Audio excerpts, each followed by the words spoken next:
Oi, pessoal, tudo bem? Eu sou a doutora Maria Fernanda, sou médica psiquiatra.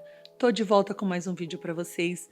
E eu quis fazer esse vídeo sobre os mitos do transtorno de personalidade borderline, porque eu vejo que ainda tem muitos conceitos errados e que merecem ser falados e divulgados aí para todos vocês. O transtorno de personalidade borderline, para quem não sabe, ele é uma condição de saúde mental que acomete 2 a 6% de toda a população.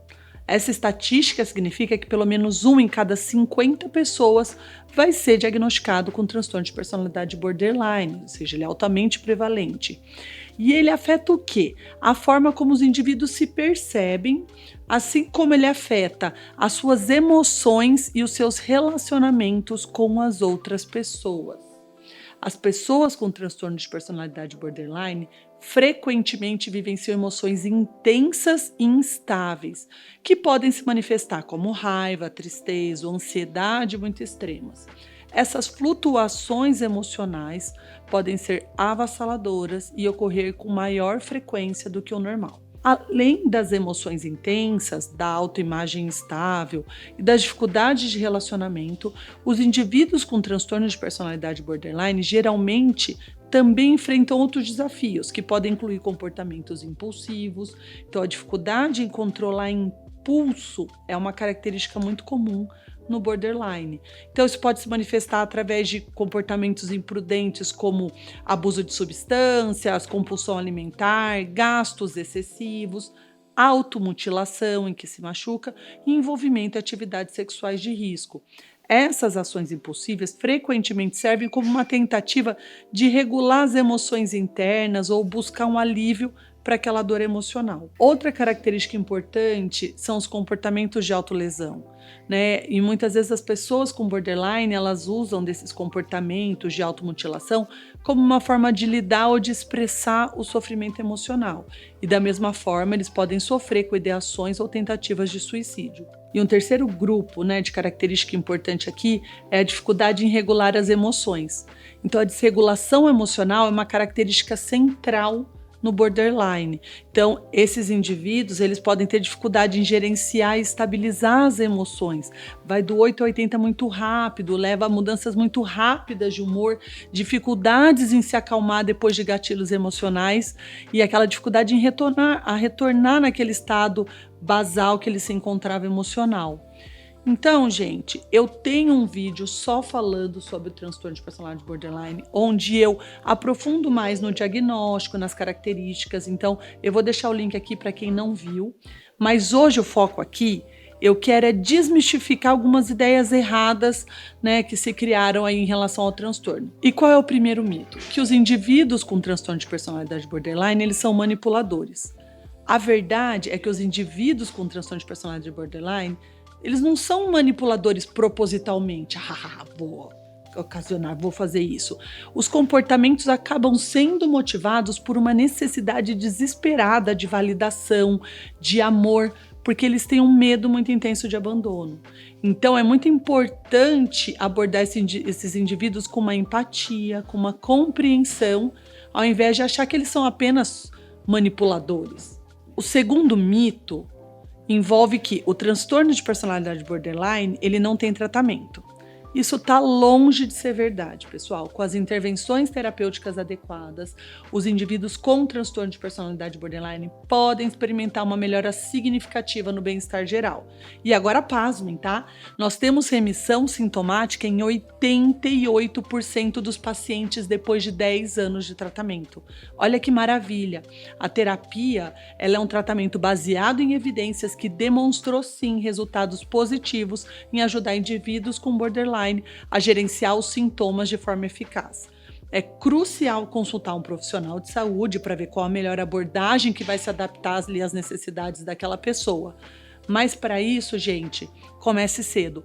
Para aumentar a chance de recuperação do transtorno de personalidade borderline, o tratamento precisa começar o mais cedo possível e continuar por um período mais longo. Esperar muito tempo para começar permite que as habilidades negativas de enfrentamento fiquem mais arraigadas e mais difíceis de serem mudadas.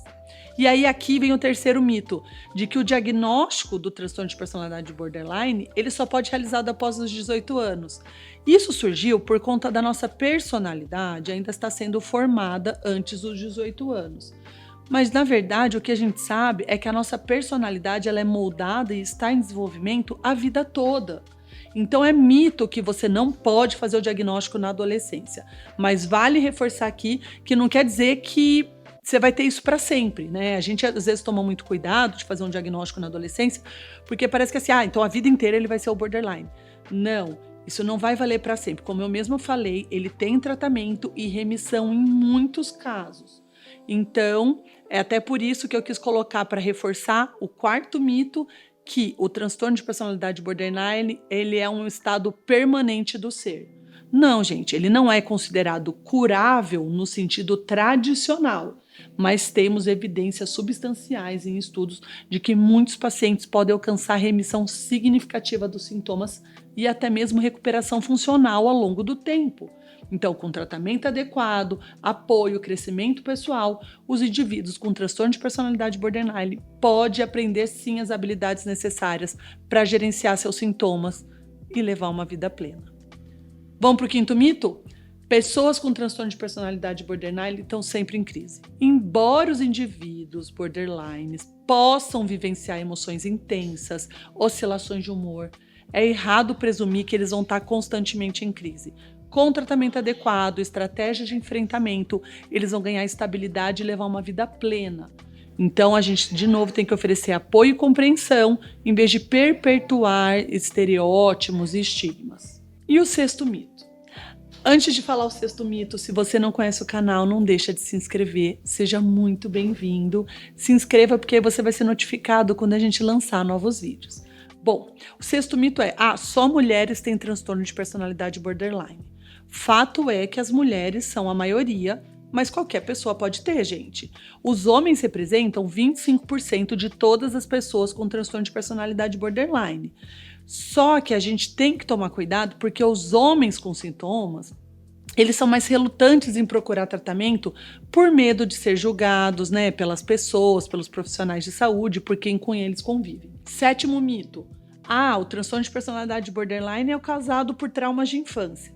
Os traumas na infância são sim um fator de risco, mas não a única causa. A visão de que trauma na infância causa o transtorno de personalidade borderline, ela está parcialmente correta. Problemas de saúde mental têm fatores de risco que aumentam a chance de desenvolver um transtorno, mas o Instituto Nacional de Saúde Mental, ele colocou que além dos traumas de infância, nós temos de fator de risco para o transtorno de personalidade borderline, histórico familiar. Então, pessoas com pais ou irmãos que têm o transtorno têm maior probabilidade de ter a condição. Influência cerebral biológica. Então, pessoas com borderline apresentam alterações cerebrais inexplicáveis nas áreas que controlam impulsos e emoções, fatores ambientais e sociais. Então, eventos traumáticos da vida, como abandono, abuso sexual, também contribuem para o surgimento dos sintomas, né, do transtorno de personalidade borderline. Oitavo mito. Ameaças de suicídio por indivíduos com borderline não são sérias. Gente, é só para chamar atenção. Só faz isso daí, mas nunca dá nada. Todas as ameaças de suicídio têm que ser levadas a sério. As pessoas podem erroneamente interpretar a ameaça suicida como uma forma de gerar uma reação no outro, de mobilizar a atenção. Só que essa suposição é falsa e injusta. Para vocês entenderem, as pessoas com transtorno de personalidade borderline, elas têm uma alta taxa de suicídio.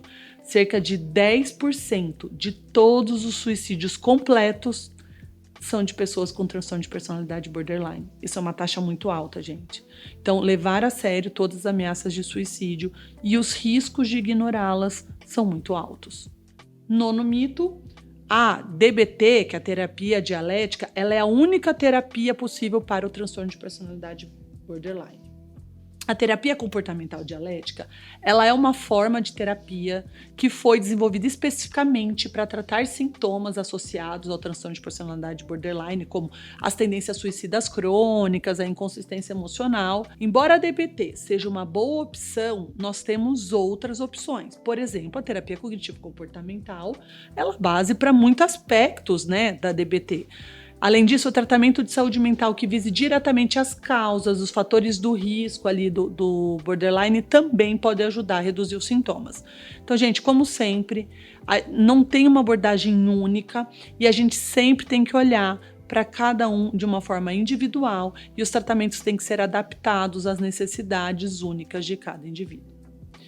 Bom, pessoal, é isso. Eu espero que eu tenha ajudado a desmistificar um pouco algumas crenças erradas que temos a respeito do borderline. Se você tem alguma outra dúvida, coloque aqui, porque eu faço um outro vídeo sobre o mesmo tema. Se você tem o transtorno, coloque aqui se você já foi rotulado ou estigmatizado por algum desses mitos. Espero que vocês tenham gostado. Nos vemos no próximo vídeo.